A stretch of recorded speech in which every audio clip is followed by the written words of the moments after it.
Apa kabar? Miss harap kalian selalu dalam keadaan sehat ya nak. Nah, pada pagi kali ini kita masuk ke materi kita yang baru mengenai hidrolisis kemarin di sub materi tentang perhitungan pH hidrolisis garam. Nah, jadi selama Miss menjelaskan melalui video, Miss harap anak-anak Miss di rumah sudah menyediakan buku catatan, buku latihan, bahkan alat tulisnya. Jadi selama Miss mengajarkan bisa diikuti di rumah dengan baik dan berkonsentrasi dengan baik ya. Oke, kita masuk ke materinya. Perhitungan pH hidrolisis garam. Nah, kemarin sudah kita bahas terakhir bagaimana menentukan suatu garam itu bersifat asam kah atau bersifat basa kah. Tapi kita ulang kembali ya. Nah, untuk hidrolisis, kalau seandainya asam pembentuknya adalah kuat, basa pembentuknya kuat, maka sifat larutannya adalah netral. Kalau sifat larutannya netral, dipastikan pH-nya sama dengan 7. Contohnya NaCl, K2SO4 dan K2SO4. Nah, sementara kalau seandainya asam pembentuknya adalah kuat, basa pembentuknya lemah, maka sifat larutannya asam, contohnya NH4Cl dan AlCl3. Nah, yang kuatlah yang menentukan sifat larutannya. Kalau seandainya asamnya lemah, basanya kuat, maka sifat larutannya yang kuat yang menang, maka sifatnya adalah basa. Contohnya NaCH3COO atau CH3CONa itu sama dan KCN. Sementara bagaimana yang lemah? Nah, tadi yang kuat dan lemah atau lemah dan kuat namanya kan hidrolisis sebagian kemarin kan, karena hanya satu yang lemah. Nah, yang lemah inilah yang menentukan dia mengalami hidrolisis sebagian, sementara yang kuatnya yang menentukan sifat larutannya. Nah, bagaimana yang lemah dengan yang lemah? Kalau asamnya lemah dan basanya lemah, namanya hidrolisis total, hidrolisis sempurna, ya kan?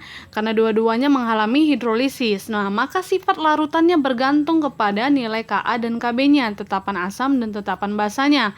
Tetapan asamnya besar dari basa, maka bersifat asam. Sebaliknya, kalau tetapan asamnya lebih kecil dari basa, maka bersifat basa, dan kalau tetapan asam sama dengan tetapan basa, maka larutannya bersifat netral atau pH-nya sama dengan 7. Contohnya NH4CH3COO dan NH4 2 kali CO3. Nah, ini adalah acuan bagaimana menentukan perhitungan pH-nya. Jadi ini harus diingat dengan baik ya, Nak.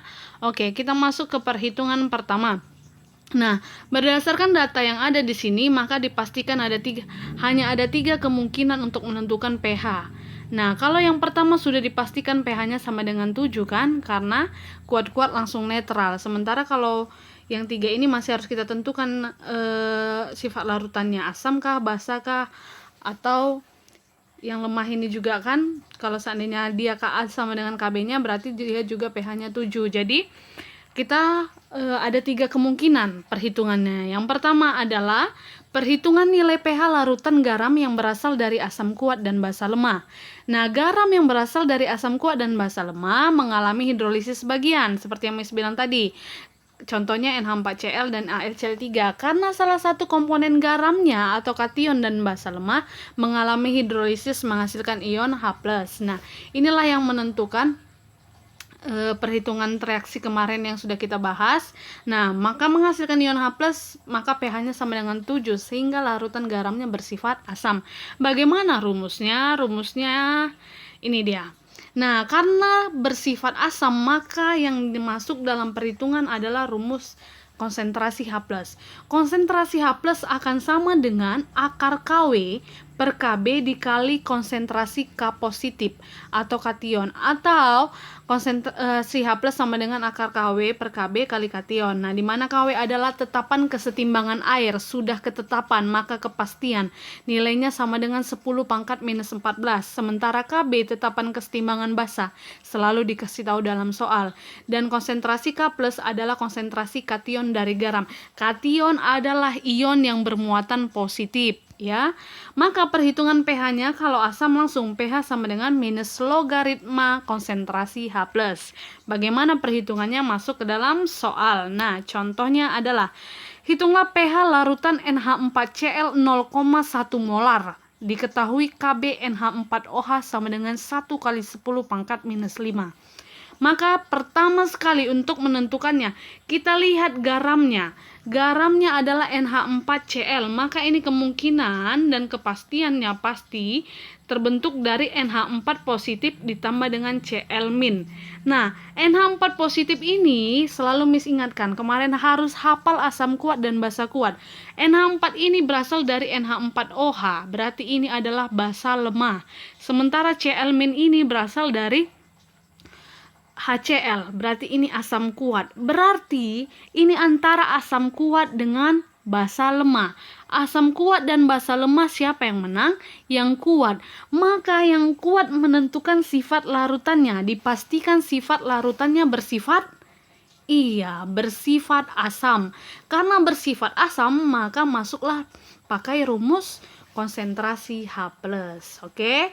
Masuk ke dalam perhitungan.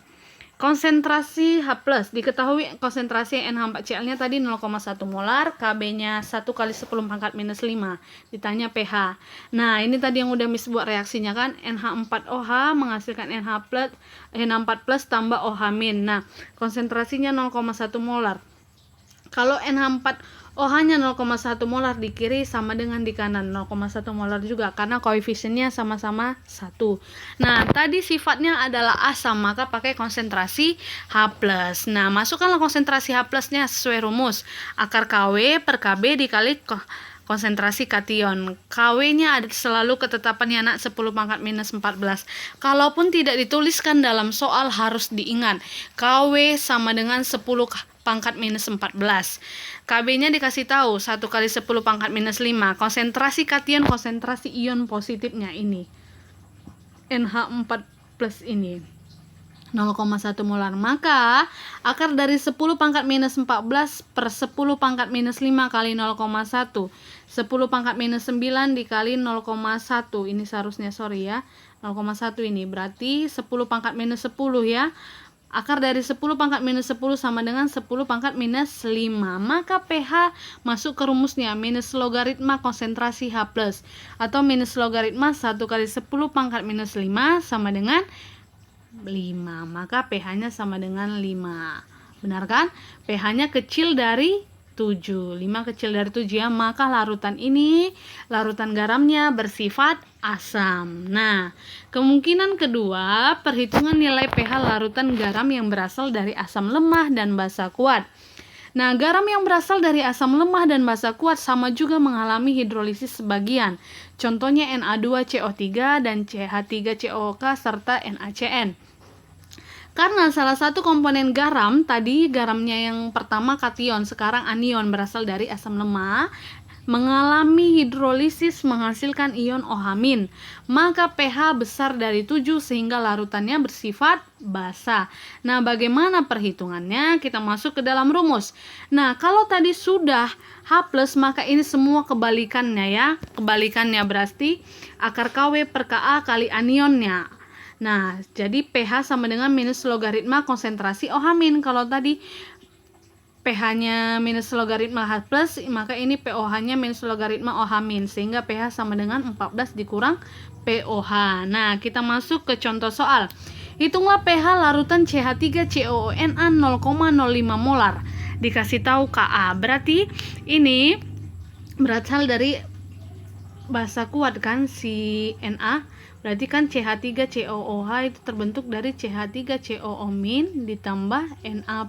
Nah, Na+ inilah yang menjadi basa kuat, sementara si CH3CO ini menjadi asam lemah. Nah, kuat dengan lemah yang mana menang? Yang kuat. Berarti yang menang adalah basa. Maka konsentrasi OH- yang dipakai dalam perhitungan. Maka konsentrasi OH- sama dengan akar Kw per Ka dikali anion. Anion itu yang bermuatan negatif, yang ini nak.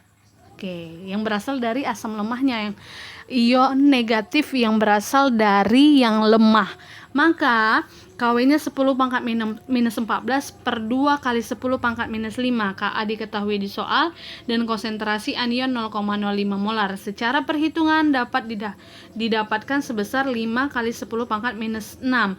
Maka POH diperoleh minus logaritma konsentrasi OH- sama dengan minus log 5 kali 10 pangkat minus 6. Maka 6 kurang log 5.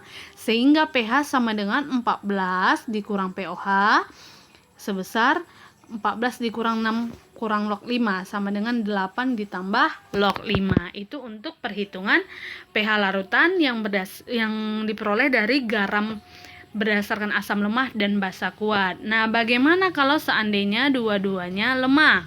Nah, kalau dua-duanya lemah mengalami hidrolisis total, contohnya NH4CH3COO dan NH4 2 kali CO3.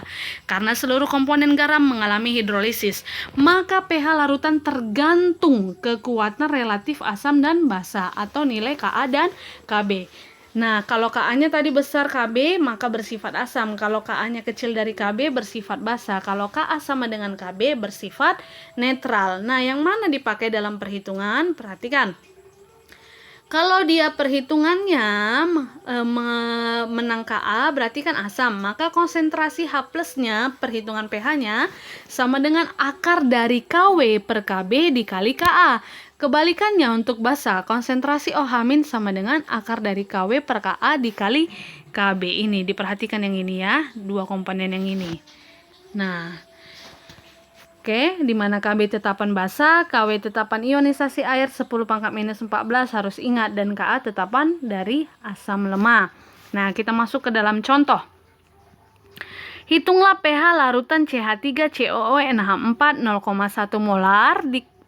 Ketahui Ka CH3COH 10 pangkat minus 9 dan Kb 10 pangkat minus 5. Oke, 10 pangkat minus 9 dengan 10 pangkat minus 5, siapa yang menang atau siapa yang lebih besar? Yang lebih besar adalah Kb 10 pangkat minus 5. Maka Kb-nya lebih besar sehingga pH-nya bersifat basa. Iya, bersifat basa. Karena bersifat basa, maka pakai rumus konsentrasi OH-. Nah, masukkan datanya, Nak. Konsentrasi OH- sama dengan akar dari KW per Ka dikali Kb. Maka 10 pangkat minus 14 dikali 10 pangkat minus 5 per 10 pangkat minus 9. Data semua dikasih tahu dalam soalnya, Nak. Kalau lemah-lemah, tidak ada lagi perhitungan berdasarkan kation dan anion. Semuanya kan tergantung pada nilai tetapan asam dan basanya tadi ya. Maka 10 pangkat minus 5 kali 10 pangkat minus 14 dikali 10 pangkat minus 5 sama dengan 10 pangkat minus 19 per 10 pangkat minus 9 sama dengan 10 pangkat minus 10. Maka akar dari 10 pangkat minus 10 sama dengan 10 pangkat minus 5 kan. Sehingga POH sama dengan minus log konsentrasi OH-. Minus log 10 pangkat minus 5 sama dengan 5. Maka POH-nya 5, berarti 5 ditambah berapa supaya menjadi 14? 9. Maka nilai pH-nya adalah 9 atau 14 dikurang POH sama dengan 9. Itulah nilai pH dari larutan CH3COO NH4 0,1 molar. Nah, itulah yang menjadi materi kita pada pagi hari ini. Nah, untuk pagi ini dicatat dulu materinya dengan baik, dipahami dengan baik 3 soal ini ya. Minggu depan kita masuk ke dalam soal atau kuis dan latihannya. Jadi, 3 soal ini, 3 rumus ini yang berdasarkan asam lemah dan basa kuat, asam kuat dan basa lemah, serta asam lemah dengan basa lemah dipahami dengan baik ya, Nak ya. Oke. Demikianlah materi kita pada pagi hari ini. Tetap semangat dan jaga kesehatan. Sampai jumpa di video-video selanjutnya. Selamat pagi. Jikalau ada pertanyaan bisa hubungi Miss melalui Classroom atau melalui grup WA kita ya. Oke, selamat pagi Nakku.